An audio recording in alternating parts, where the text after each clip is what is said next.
an excellent presentation and very enlightening. I think clearly we can all agree that Vatican II is continuing. Vatican II has had an impact.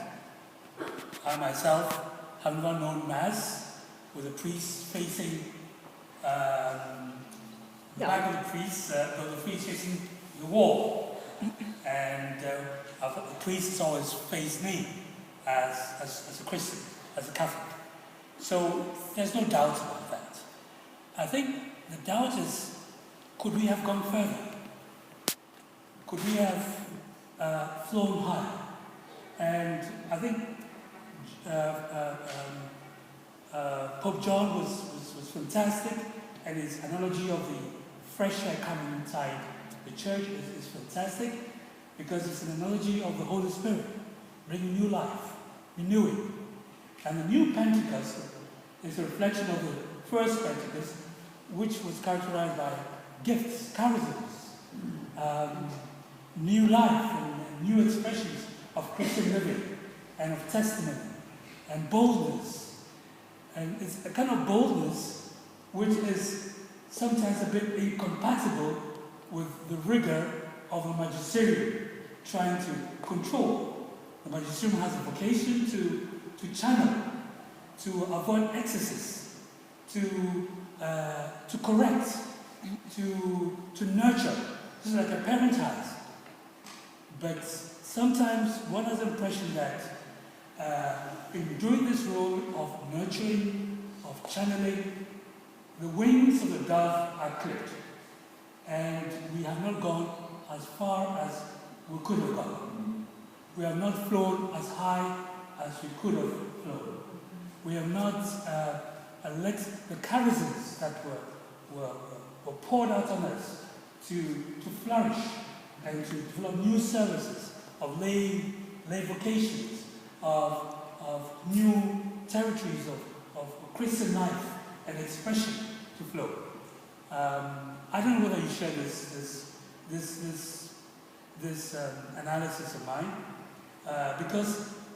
but I have the feeling this is it, because even among the Protestants, our Protestant brothers and sisters, they also live in new renewal, and even among the Pentecostal churches.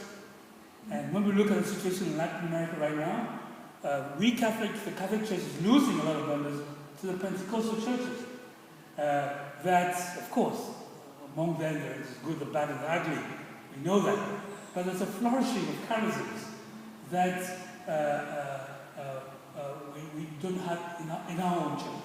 For instance, we had in the Catholic Church, born of the Vatican II, the charismatic renewal, which is an expression of that. Here again, with time, clipping of the wings, and channeling in one direction, and which has not helped the Vatican II, the gifts really lead us further. So the point I just want to make is that there's no doubt Vatican II has had a fantastic impact on our church. But I just have a hunch that if Pope John was listening to us, he would be telling us that he could have gone so far more, done so much more, flown so much higher. Please tell us who you are. Sorry. Introduce yourself. My name is Claude. Could the council have gone further? Of course. But the Spirit of God is always active and present in the church. It continues today, like yesterday. So there is a dynamic life within the church. And the interest, when I was a student, a professor of sociology, of religion, used to explain the movement in the church this way. He said, you draw a big circle on the blackboard, and you put the center. You start reformers start from the center and they go toward the periphery. When they arrive at the periphery, they begin to come back toward the center. Those who want to reform but forgetting the roots of the gospel, they start from the center, they go to the periphery, and when they arrive at the periphery, they continue to go. So what I'm trying to say is, in the church, there is always a balance between continuity and change. But it is up to us to interiorize this past, the riches of our Catholic experience that combines the insights coming directly from the Scripture with the experience of the Christian community through the centuries. And also the novelty that can come from incarnating again and again in the culture of today, the contemporary culture, the message of Jesus. The simple fact that we try to incarnate today in the culture we live in, the message of the Lord, creates this new dynamic and novelty that will lead us forward. I think that's where the sense of realism and balance of the church stands.